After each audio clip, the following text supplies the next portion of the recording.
everyone, welcome back to the channel. कैसे हैं आप लोग? So now we will start with chapter number 2, that is change in existing profit sharing ratio. तो change in existing profit sharing ratio हमारा second chapter आता है partnership का, और यहां से हम आगे पढ़ेंगे कि पार्टनरशिप में क्या क्या चेंजेस आते हैं। चैप्टर नंबर 1 में हमने क्या पढ़ रखा है कि पार्टनरशिप के फंडामेंटल्स क्या थे। आज हम आगे स्टार्ट करेंगे कि पार्टनरशिप में क्या क्या चेंजेस आएंगे, जो हमने अकाउंट्स बनाए हैं उनमें क्या क्या मॉडिफिकेशंस होंगे, हम कैसे चीजों को आगे कैलकुलेट करेंगे और बैलेंस शीट तक प्रिपरेशन करेंगे। तो इस चैप्टर में हम आज क्या क्या कवर करेंगे? हम कवर करेंगे, सबसे पहला पार्ट आएगा जो कि what is reconstitution of partnership firm, या पार्टनरशिप का रिकॉन्स्टिट्यूशन क्या होता है। What is the term reconstitution means. तो रिकॉन्स्टिट्यूशन का यहां मतलब क्या होता है? रिकॉन्स्टिट्यूशन वर्ड का मतलब आया, दो वर्ड से टर्म होके आता है हमारे पास, री प्लस कॉन्स्टिट्यूशन। तो कॉन्स्टिट्यूशन का मतलब अगर आप समझ रहे हो तो कॉन्स्टिट्यूशन का मतलब हमारे पास क्या होता है? कंस्ट्रक्शन। कॉन्स्टिट्यूशन का मतलब क्या हो जाता है? ये हमारा संविधान की बात नहीं हो रही है, यहाँ पे हम अकाउंट्स पढ़ रहे हैं, it is not a history और पॉलिटिकल साइंस। तो कॉन्स्टिट्यूशन का मतलब होता है कंस्ट्रक्शन, एंड री वर्ड अगर ऐड कर दिया तो रिकंस्ट्रक्शन का मतलब हो गया रीबिल्ड करना, दोबारा बनाना, दोबारा कंस्ट्रक्ट करना। तो रिकॉन्स्टिट्यूशन का मतलब रीबिल्ड करना, रीमेक करना, रिक्रिएट करना, ठीक है। ऑफ पार्टनरशिप, अब आपको पार्टनरशिप का मतलब ऑलरेडी पता है, पार्टनरशिप हमने चैप्टर नंबर 1 में पढ़ा था। अगर आपको नहीं समझा है एक बार फिर से वीडियो, हमारी पहली वाली वीडियो देख लीजिएगा जिसमें पार्टनरशिप को एक्सप्लेन किया गया। तो पार्टनरशिप क्या था? It was an agreement between the person, between the partners. तो पार्टनरशिप आपका एक एग्रीमेंट है, अगर हम इसको शॉर्ट में लिखें एग्रीमेंट हुआ। तो reconstitution of partnership, reconstitution of partnership का मतलब क्या हो गया? Reconstruction of partnership agreement. तो जो पार्टनर्स ने एग्रीमेंट बनाया था बिगिनिंग में, उनका दोबारा बनाना। जब भी हम पार्टनरशिप में एग्रीमेंट को दोबारा क्रिएट करते हैं तो वो दोबारा बनाने वाले एग्रीमेंट को बोलते हैं कि पार्टनरशिप रिकॉन्स्टिट्यूट हो रही है, दोबारा बन रही है। अब ये क्यों बनेगी, कब बनती है, कब ऐसे सर्कमस्टांसेस आएंगे जहां पर आपको एग्रीमेंट रीमेक करना पड़ेगा। तो इसके 5 मोड्स होते हैं, आपके सिलेबस में जो दिया है वो 5 modes of reconstitution of partnership दिया है, और ये आपके 2 मार्क्स में या 1 मार्क के ऑब्जेक्टिव क्वेश्चंस में पूछा जाता है कि what are the 5 modes of reconstitution. इस पे बना दिया कि out of given 4 options which one is not the mode of reconstitution of partnership, और which one of the following is a mode of reconstitution of partnership। या इस पे assertion reason बन सकता है, match the following बन सकता है, या कैसे भी क्वेश्चन आ सकते हैं। तो that is why it is important for short answer question। कौन कौन से मोड्स होते हैं? देखिए 5 मोड्स होते हैं। सबसे पहले हम पार्टनरशिप एग्रीमेंट को दोबारा कब बनाएंगे, रीमेक कब करेंगे, रिकॉन्स्टिट्यूट कब करेंगे? whenever there is a change in the existing profit ratio among the partners। Partners का जो रेशियो था, प्रॉफिट शेयरिंग रेशियो था, जो अभी चल रहा था, प्रेजेंट में चल रहा था, पार्टनर्स अगर उसको चेंज करने की प्लानिंग करते हैं, उन्होंने डिसाइड किया कि भाई अभी तक जो रेशियो था वो रहता था, अब हम फ्यूचर में किसी और रेशियो में प्रॉफिट्स को शेयर करेंगे। तो ऐसे में अगर उन्होंने डिसाइड किया कि हमारा profit sharing ratio should be change in future, तो उस रेशियो को चेंज करने के लिए आपको दोबारा एग्रीमेंट बनाना पड़ेगा। तो this is the first case where partnership agreement will be remade, ठीक है। सेकंड केस पे आते हैं, whenever there is a admission of a new partner. जब भी कोई एक नया पार्टनर फर्म को ज्वाइन करेगा तो आपको दोबारा एग्रीमेंट बनाना पड़ेगा। क्यों बनाना पड़ेगा? क्योंकि बहुत सारे चेंजेस आएंगे। क्या चेंजेस आएंगे ये हम अगले स्लाइड में पढ़ेंगे। तो जब भी पार्टनरशिप में एक नया पार्टनर आप एडमिट करोगे, ABC पार्टनर थे आपने D को एडमिट किया, या सिर्फ XY पार्टनर थे आपने Z को एडमिट किया, तो ऐसे केस में जब भी एक नया पार्टनर फर्म में ज्वाइन करेगा तो आपको दोबारा एग्रीमेंट बनाना पड़ेगा, और that is called reconstitution of partnership. तीसरा केस आपने देखा, अगर कोई पार्टनर बिजनेस को छोड़ के जाता है। क्यों छोड़ के जा रहा है? वो रिटायर अगर हो जाता है, उसने वॉलेंट्री रिटायरमेंट लिया है और वो रिटायरमेंट के बाद फर्म को छोड़ देगा, तो ऐसे में again you will have to recreate the agreement. आपको दोबारा एग्रीमेंट बनाना पड़ेगा, दोबारा terms and condition between the remaining partner, जो भी पार्टनर बच गए, सपोज ABC पार्टनर्स थे, C छोड़ के चला गया तो बचा कौन, A और B। अब A और B पुराने एग्रीमेंट के हिसाब से तो बिजनेस रन नहीं कर पाएंगे, तो उनको पार्टनरशिप को रन करने के लिए नए एग्रीमेंट की जरूरत पड़ेगी, तो दोबारा एग्रीमेंट फिर से बनेगा। तो रिटायरमेंट के केस में भी you will have to make new agreement, you will have to recreate your partnership, ठीक है। इसके अलावा अगर किसी पार्टनर की डेथ हो जाए या इंसॉल्वेंसी भी आप यहां पे इंक्लूड कर सकते हो, in the event of insolvency also, mainly हम डेथ की बात करेंगे क्योंकि ये हमारे चैप्टर्स में आपको आगे पढ़ना है। तो in case of a death of a partner, अगर किसी पार्टनर की सडन डेथ हो जाती है फर्म में, तो उसके बाद भी आपको नई पार्टनरशिप रन करने के लिए, जो बिजनेस को रन करने के लिए नया एग्रीमेंट बनाना ही पड़ेगा। आप पुराने एग्रीमेंट के हिसाब से after death of a partner business को रन नहीं कर सकते। To run your partnership again you will have to recreate the agreement, recreation of partnership is required. And the last term is amalgamation of firms. अगर firm amalgamate होती हैं, एमालगमेशन का मतलब दो फर्म आपस में मिल जाती हैं और एक नए फर्म का क्रिएशन करती हैं। सपोज एक XYZ लिमिटेड थी और एक ABC लिमिटेड थी। सपोज एक फर्म है हमारी, ये हमारा एक फर्म है जिसका नाम है XYZ लिमिटेड, और एक फर्म है जो कि है हमारी ABC लिमिटेड। अब इन दोनों ने कहा भाई पार्टनरशिप फर्म है ये हमारी, इन दोनों ने कहा हम लोग आपस में मिल जाते हैं, अपने एसेट्स और लायबिलिटीज को कोलैबोरेट कर लेते हैं, कंबाइन कर लेते हैं और एक बड़ी फर्म बनाते हैं, एक नई फर्म बनाते हैं जिसका नाम रखेंगे सपोज न्यू फर्म लिमिटेड, कुछ भी नाम रख दीजिए, XYZ कुछ भी हो सकता है। सो एक नई फर्म बनाई, तो दिस इज कॉल्ड एमालगमेशन। एक फर्म थी XYZ, एक फर्म थी ABC, दोनों ने अपने एसेट्स लायबिलिटीज को कंबाइन किया और एक नए फर्म का क्रिएशन किया, तो दैट इज कॉल्ड एमालगमेशन। तो जब भी ऐसा प्रोसेस होगा कि दो फर्म आपस में मिलकर एक नया फर्म क्रिएट करेंगी, तो उनको भी अपने पुराने एग्रीमेंट खत्म करके एक नया एग्रीमेंट क्रिएट करना पड़ेगा, एंड दैट इज कॉल्ड एमालगमेशन। तो ये पांचों केस हमारे क्या हो गए, 5 ऐसे सिचुएशंस आपके सिलेबस में दिए हैं जहां पर you will have to recreate the agreement, partnership का रिकॉन्स्टिट्यूशन होगा। तो आपके सिलेबस में ये 5 पॉइंट हैं, लेकिन जब आप न्यूमेरिकली पढ़ोगे तो आपको सिर्फ फर्स्ट 4 चैप्टर्स ही पढ़ने होते हैं। That is change in profit sharing ratio among the existing partners, admission of a partner, retirement and death. Amalgamation आपके क्लास 11-12 के सिलेबस में नहीं होता, ये आप हायर लेवल पे ग्रेजुएशन वगैरह में पढ़ोगे, ठीक है। तो आई होप ये समझ में आया होगा what is reconstitution of partnership, दोबारा एग्रीमेंट का बनना। कब बनेगा, इन 5 सिचुएशन बनेगा। अब अच्छा, दोबारा एग्रीमेंट जब भी बनेगा तो फर्म में कुछ चेंजेस आएंगे। क्या क्या चेंजेस आएंगे, ये देखिए कि changes occurs in the partnership firm whenever there is a reconstitution. तो जब भी रिकॉन्स्टिट्यूशन होगा, at the time of reconstitution of partnership, partnership जब भी रिकॉन्स्टिट्यूट होगी, वो कोई भी रीजन हो, पिछली स्लाइड में आपने रीजन देखा ना, इनमें से किसी भी रीजन की वजह से अगर पार्टनरशिप दोबारा बन रही है, रिक्रिएट हो रही है, तो क्या क्या चेंजेस आएंगे, ये सारे चेंजेस आते हैं फर्म में। क्या चेंज होगा, किसका ट्रीटमेंट करना पड़ता है, तो हमको मिनिमम 5 चीजों का ट्रीटमेंट तो करना ही पड़ता है। क्या क्या चेंजेस आते हैं, सबसे पहले प्रॉफिट शेयरिंग रेशियो चेंज होता है। पार्टनर्स आपस में नए रेशियो, पुराने रेशियो के हिसाब से कुछ ना कुछ चेंजेस आएंगे। अगर नया पार्टनर आ रहा है तो रेशियो में चेंज आएगा, नया रेशियो और ऐड हो जाएगा। अगर पार्टनर छोड़ के जा रहा है, रिटायर हो रहा है या डेथ हो जाती है, तो एक पार्टनर फर्म से कम हो जाएगा। कम होने के केस में अगेन आपका रेशियो चेंज होगा। तो सबसे पहला काम आपको क्या करना होगा, आपको पढ़ना होगा how to treat profit sharing ratio of the partner. कि जब भी आपका रिकॉन्स्टिट्यूशन होगा, आप चारों चैप्टर में पढ़ोगे, चेंज इन PSR में भी, एडमिशन में भी, रिटायरमेंट में भी, डेथ में भी, इन चारों केसेस में आपको यही 5 चीजें पढ़नी है। इन चारों चैप्टर्स में आप इन्हीं 5 चीजों का ट्रीटमेंट पढ़ोगे। क्या क्या पढ़ोगे, सबसे पहले प्रॉफिट शेयरिंग रेशियो पे क्या क्या इफेक्ट आता है, न्यू रेशियो क्या होगा,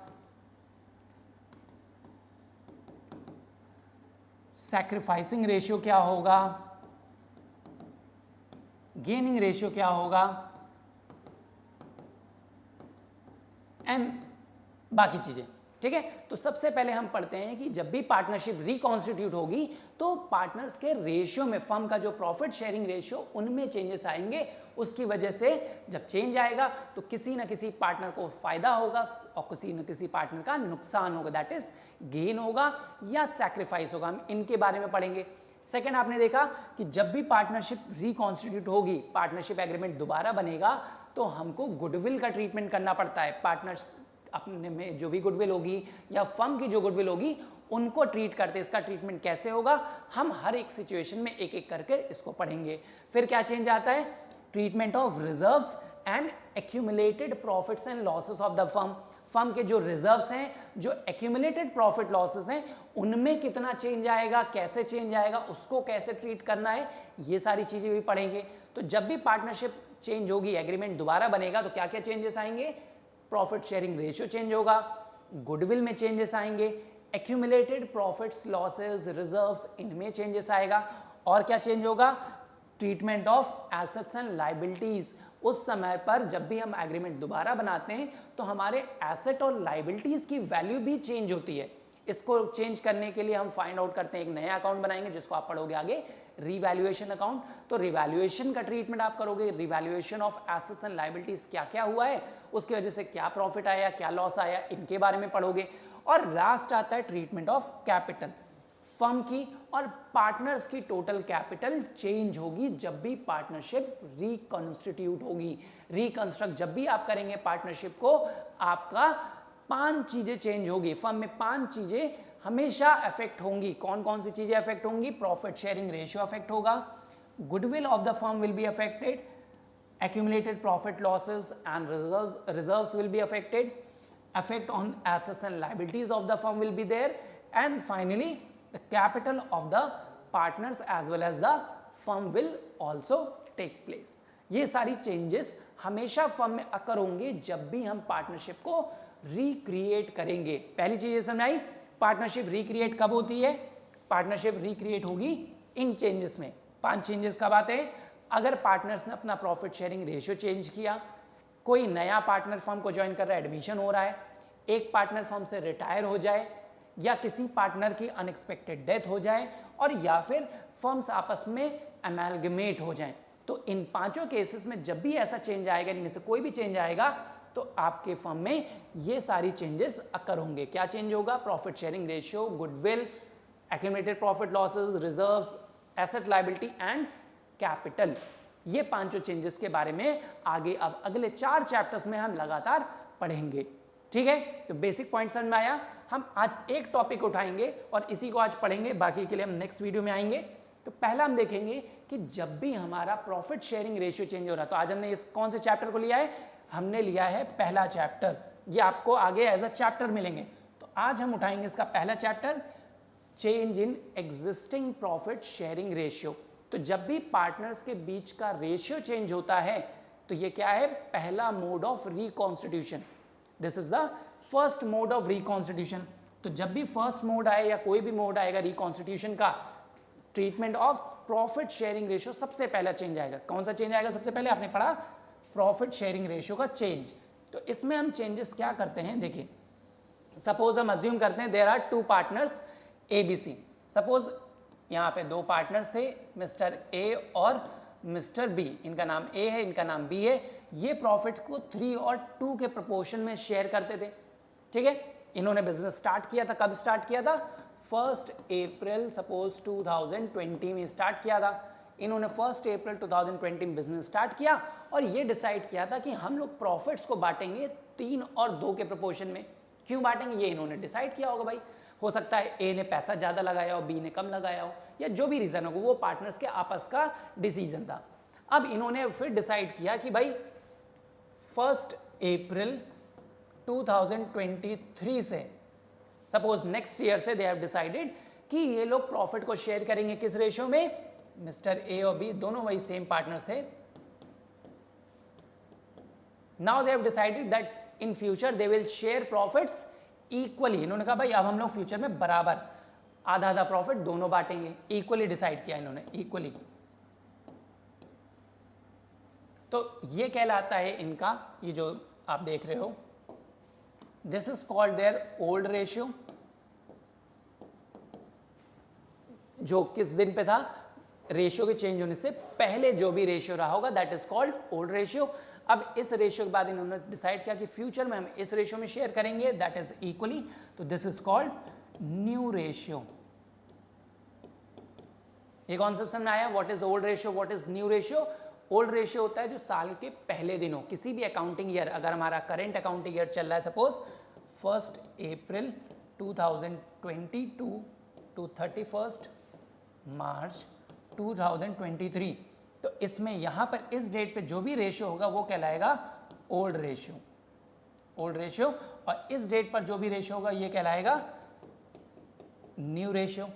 तो व्हाट दे हैव डिसाइडेड कि भाई इस दिन पे हमारा रेशियो ये है, क्या है, 3 और 2 का है, और नेक्स्ट ईयर से 1 अप्रैल से नेक्स्ट ईयर मतलब इसके बाद अगला दिन जो आएगा 1 अप्रैल 2023 से हमारा रेशियो क्या हो जाएगा 1:1 इक्वल हो जाएगा, तो दैट इज न्यू रेशियो। तो ओल्ड और न्यू रेशियो कॉन्सेप्ट समझ में आया, ठीक है। अब अगर इसको थोड़ा सा शॉर्ट करते हैं,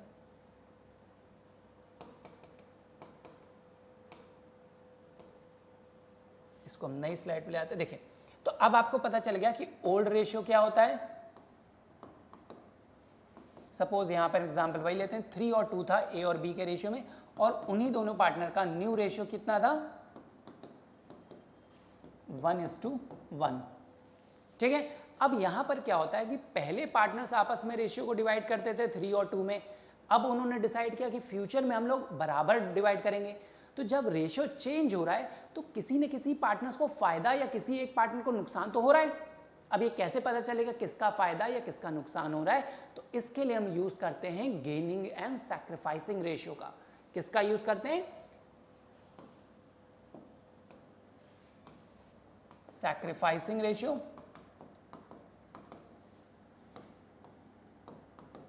सैक्रिफाइसिंग रेशियो क्या होता है, ओल्ड रेशियो में से माइनस कर दीजिए न्यू रेशियो,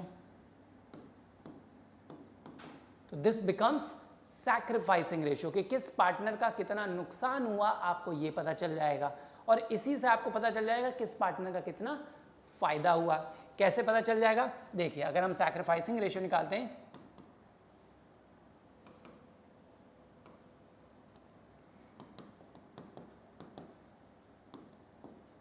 तो सैक्रिफाइसिंग रेशियो का फॉर्मूला आपको याद होगा, ओल्ड माइनस न्यू है।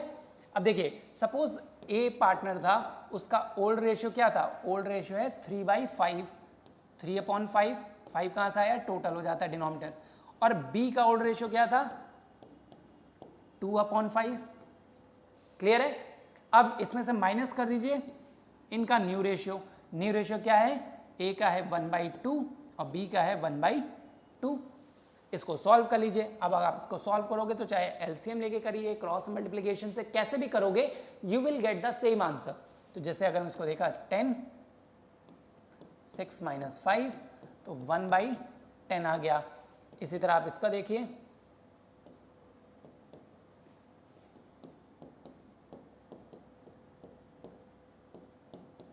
-1/10 आया। तो आपने देखा कि आपने फॉर्मूला क्या लगाया, सैक्रिफाइसिंग रेशियो। तो जब जिस चीज का फॉर्मूला लगाएंगे वो फिगर पॉजिटिव आए तो वो सैक्रिफाइस कर रहा है, तो ये प्रोडक्ट क्या आ रहा है, पॉजिटिव आ रहा है, तो that means this partner is sacrificing. और अगर जिस पार्टनर का नेगेटिव आ जाए, तो नेगेटिव आ जाए तो that means that partner is gaining. तो आपने देखा कि जब इनका रेशियो चेंज हुआ कि पहले 3:2 में थे, अब इन्होंने डिसाइड किया कि फ्यूचर में हम लोग इक्वली बांटेंगे, तो सबसे पहले कॉमन चीज क्या होता है, हमें फाइंड करना है कि भाई किस पार्टनर का रेशियो के चेंज होने से फायदा हुआ और कितने का फायदा हुआ, किस पार्टनर का नुकसान हुआ कितने का हुआ। तो आप कैसे पता करोगे, सैक्रिफाइसिंग रेशियो से। सैक्रिफाइसिंग रेशियो को अप्लाई करके आपको क्या पता चल जाएगा, कौन पार्टनर कितने के लिए सैक्रिफाइस कर रहा है, लॉस कितना हो रहा है। तो आपने देखा ए ने पॉजिटिव आया तो ए का फिगर सैक्रिफाइसिंग है, यानी जिसका भी पॉजिटिव आएगा वो सैक्रिफाइस करेगा, और अगर किसी का माइनस में आने लग जाए तो that means that partner is gaining, minus वाला गेन कर रहा है। अब इसको एग्जांपल से देखते हैं। देखिए सपोज कंपनी का प्रॉफिट होता था 50,000 रुपए का, एक कोई फर्म थी जिसका प्रॉफिट होता था 50,000 रुपए। अब यहाँ पे दो पार्टनर हैं, कौन थे? मिस्टर ए और मिस्टर बी। अब इन्होंने कहा भाई 50,000 रुपए का प्रॉफिट जो था अगर हम ओल्ड रेशियो के हिसाब से बांटते तो 50,000 रुपए दोनों में किसने में बंटता? ए और बी को बांटते हैं। प्रॉफिट कितना था? 50,000 रुपए। अगर हम ओल्ड रेशियो के हिसाब से बांटते तो क्या रेशियो था? पहले इनका रेशियो क्या था? 3 और 2। तो 3 और 2 के हिसाब से बांटते तो 30,000 ए को मिलता, 20,000 बी को मिलना था। ठीक है, आपने देखा कि जो 50,000 का प्रॉफिट होता वो अगर हम ओल्ड रेशियो के हिसाब से बांटते तो पहले के हिसाब से अगर बढ़ता तो 30,000 और 20,000 मिलना चाहिए था। But now they have decided in future कि भाई फ्यूचर में हम लोग इसी प्रॉफिट को किस रेशियो में बांटेंगे? इक्वली बांटेंगे। तो फ्यूचर में अगर इन्होंने डिसाइड किया कि न्यू रेशियो क्या हो जाएगा? इक्वली। तो 25,000 रुपए ए को मिलेगा और 25,000 रुपए बी को मिलेगा। तो अब आप देखोगे यहाँ पे फायदा नुकसान किसका हो रहा है? ए को मिलता था पहले 30,000 रुपए, अब मिलेगा 25,000 रुपए। तो कितना कम पड़ रहा है? 5,000 रुपए इसका माइनस में आएगा, प्लस में आएगा। मतलब इसको पहले मिलता था 30,000 रुपए, अब मिलेगा सिर्फ 25,000 रुपए। तो इसका तो 5,000 का नुकसान हुआ ना। ठीक है, तो ये क्या करेगा? सैक्रिफाइस। पॉजिटिव जिसका आएगा बताया ना, वो सैक्रिफाइस करेगा। और बी को देखिए, पहले मिलता था 20,000 रुपए, अब मिलेगा 25,000 रुपए। तो बी का तो फायदा हो गया भाई, 5,000 रुपए का न्यू रेशियो के हिसाब से बांटेंगे तो बी को मिलेगा 5,000 ज्यादा। तो ये क्या हो गया? माइनस में आ रहा है। तो जिसका माइनस में आएगा बताया था कि वो क्या करेगा? This partner is gaining. इसका हो रहा है फायदा। तो जितना इसका फायदा हो रहा है उतना ही इसका नुकसान भी हो रहा होगा। आप देखिए, जितना 1/10 अगर किसी एक पार्टनर का फायदा हो रहा है तो दूसरे का 1/10 का सैक्रिफाइस भी हो रहा है। यहाँ पे बी का 1/10 के लिए फायदा हो रहा है तो ए का आपने देखा 1/10 का ही लॉस हो रहा है। यहाँ पर भी आप देखोगे तो 5,000 रुपए का ही दोनों का फायदा और नुकसान है। तो ऐसे में क्या करते हैं? जिस पार्टनर का फायदा होता है हम क्या करते हैं? एंट्री इसकी जो बनाते हैं, हम एंट्री क्या बनाते हैं? तो इसको बोलते हैं एडजस्टमेंट एंट्री।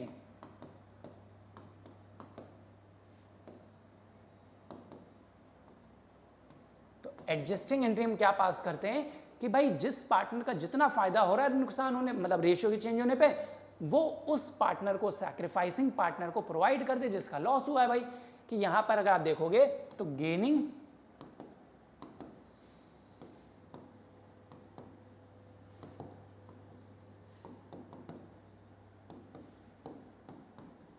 पार्टनर का कैपिटल अकाउंट हम डेबिट कर देते हैं जिसका गेन हो रहा है, और क्रेडिट किसको कर देंगे? किसको दे देंगे?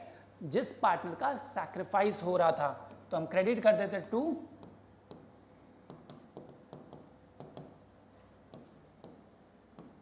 Sacrificing partners capital account. ठीक है, तो हमारी जो एडजस्टिंग एंट्री बनती है वो बनती है gaining partners capital account debit to sacrificing partners capital account. जिस पार्टनर का गेन हुआ, आपने जैसे पिछले साइड में देखा कि किस पार्टनर का गेन हो रहा था, यहां पर गेन कर रहा था मिस्टर बी। बी का गेन हो रहा था तो कितने का हो रहा था? 5,000 रुपए का अगर गेन हो रहा था, इस हिसाब से हम देखते तो हम क्या करते हैं एंट्री में? 5,000 रुपए से मिस्टर बी को डेबिट कर देते हैं कि बीस कैपिटल अकाउंट डेबिट कर देते हैं। कितने से? 5,000 से। किसके में क्रेडिट कर देते? To as capital account. एक अकाउंट में हम क्रेडिट कर देते 5,000 रुपए। ठीक है, तो इस टाइप से आपने देखा है कि हम एडजस्टिंग एंट्री पास करते। तो पहला इफेक्ट आपने देखा कि जब भी पार्टनर्स का रेशियो चेंज होगा पार्टनरशिप में तो आपको सबसे पहला काम करना है कि भाई उनका गेन और सैक्रिफाइस फाइंड करना है। तो एक इलस्ट्रेशन हम देखते हैं कि सपोज हमारे पास एक्स, वाई और जेड पार्टनर्स थे, उनका रेशियो था 3:2:1। ठीक है, ये इनका क्या था? Old ratio. अब इन्होंने फ्यूचर में डिसाइड किया कि भाई हम लोग प्रॉफिट जो शेयर करेंगे वो 2:2:1 के रेशियो में शेयर करेंगे। फ्यूचर में इन्होंने अपना रेशियो चेंज किया, तो ये क्या आ गया? New ratio. अब आप फाइंड करिए भाई किसका गेन हो रहा है, किसका सैक्रिफाइस हो रहा है। तो कैसे निकालेंगे? तो एक्स का देखिए ओल्ड रेशियो क्या है? ओल्ड माइनस न्यू मैंने बताया 3/6। वाई का ओल्ड रेशियो क्या है? 2/6 और z का ओल्ड रेशियो क्या है 1/6। माइनस कर दीजिए न्यू रेशियो कितना बताया 2 to 1, 2/5, 2/5 और 1/5। आप इसको सॉल्व कर लीजिए, आपको पता चल जाएगा किसका गेन हो रहा है कितना सैक्रिफाइस। ये ध्यान रखिएगा जितना गेन हो रहा होगा किसी का उतना ही टोटल सैक्रिफाइस भी होगा। कभी भी गेन और सैक्रिफाइस अलग अलग नहीं आएंगे। देखिए अब इसको आप सॉल्व कर लीजिए, एलसीएम लेके अगर हम करें या डायरेक्टली करें। देखा 3/30 आया, प्लस में आ रहा है पॉजिटिव में आ रहा है।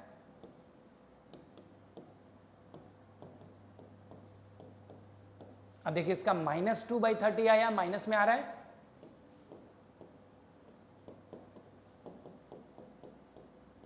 और इसका भी माइनस में आया, देखिए 1/30। तो अब इससे आपको क्या पता चल गया, बताया था जो प्लस में आएगा पॉजिटिव आएगा वो क्या कर रहा है सैक्रिफाइस कर रहा है।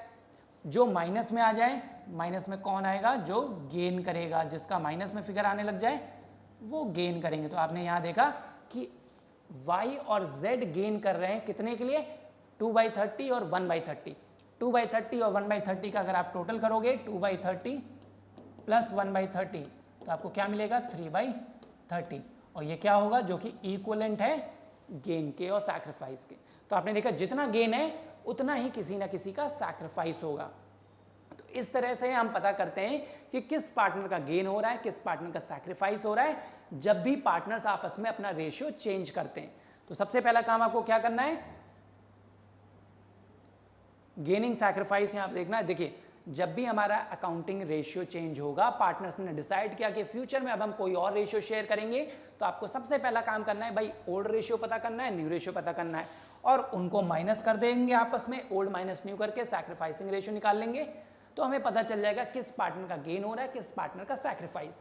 अगर आपने ओल्ड माइनस न्यू का फॉर्मूला लगाया है, यहाँ पे आपने देखिए old ratio minus new ratio का अगर फॉर्मूला लगाया है तो हमेशा जिसका प्लस में आएगा वो सैक्रिफाइस कर रहा होगा, जिसका पॉजिटिव फिगर आएगा, और जिसका नेगेटिव में आएगा वो गेन करेगा। इसकी एडजस्टिंग एंट्री हम क्या पास करते थे, एडजस्टिंग एंट्री में आपने देखा गेनिंग पार्टनर को हम डेबिट करते हैं, भाई जिसका गेन हो रहा है उसके में से डेबिट कर दो और किसके में क्रेडिट कर दो, जिसका सैक्रिफाइस हो रहा है। क्लियर है? तो आई होप ये वीडियो आपको समझ में आई होगी। इसके बाद हम नेक्स्ट ट्रीटमेंट जो हमने पढ़ा, देखिए हमने पहला ट्रीटमेंट क्या पढ़ लिया आज, treatment of profit sharing ratio, कैसे निकालते हैं gaining, new ratio, sacrificing ratio, ये क्या होता है, इनके बारे में आज पढ़ा। ठीक है, अब हम नेक्स्ट वीडियो में गुडविल का ट्रीटमेंट देखेंगे, गुडविल कैसे निकालेंगे, क्या होती है, इसका ट्रीटमेंट कैसे होता है। टिल देन कीप स्टडिंग, पहला टॉपिक को आप समझिए और नेक्स्ट वीडियो के लिए वेट करिए। Till then bye bye.